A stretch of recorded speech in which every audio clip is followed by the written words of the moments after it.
I'm Harris Harrington of Depersonalizationrecovery.com.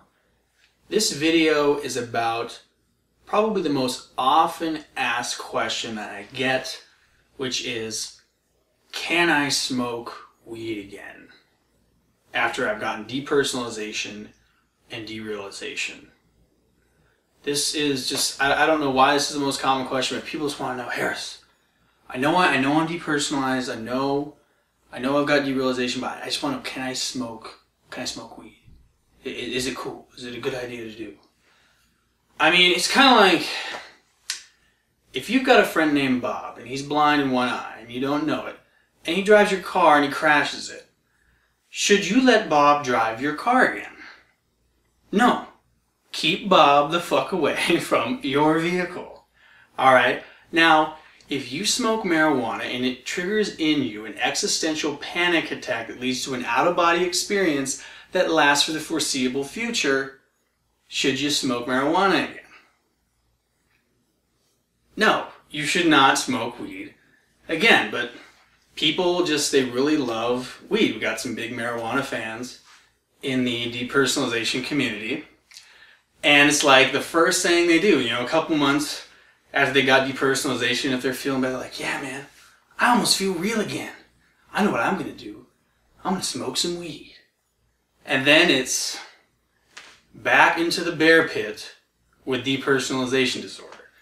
A lot of people can erase a lot of gains they made and feel a lot worse than they even started. Now, that might not happen.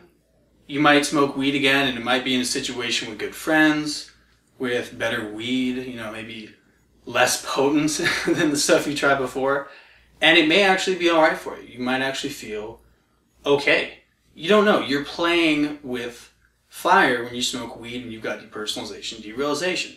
Now, if you've got depersonalization, derealization, and you acquired it from any other source, just through stress, through using a recreational drug, could have been like a hallucinogen or something like that, then my answer is you shouldn't smoke weed, even if that was the cause. If you got depersonalization, derealization, you really can't smoke weed. And I know people don't want to hear that. They really don't want to hear that. I mean, I enjoyed smoking weed for a short period.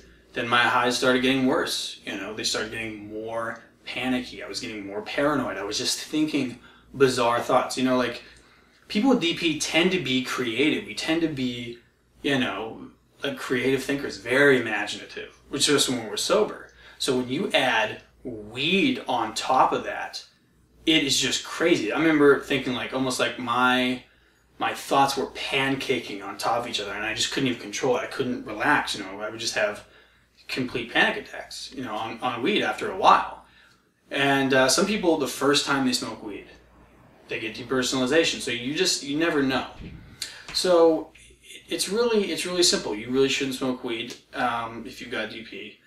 And having said that, marijuana is a trigger and not really like a deep cause. Okay, so what causes the disorder tends to be emotional abuse in childhood, traumatic events, traumatic stress, a dysfunctional family. And these stressors accumulate over time, and usually in the form of a panic attack, you get depersonalization. It may have happened with or without marijuana. So marijuana it's not kind of like the beginning and the end of DP. It's normally just a trigger for people. But you really got to stay off it. And in addition to things like alcohol, all recreational drugs, and even stuff like caffeine, I mean, you got to stay off. You got to stay off all these substances. And it's pretty much as simple as that. I hope that answers that question. Can I smoke weed? It's really a simple no.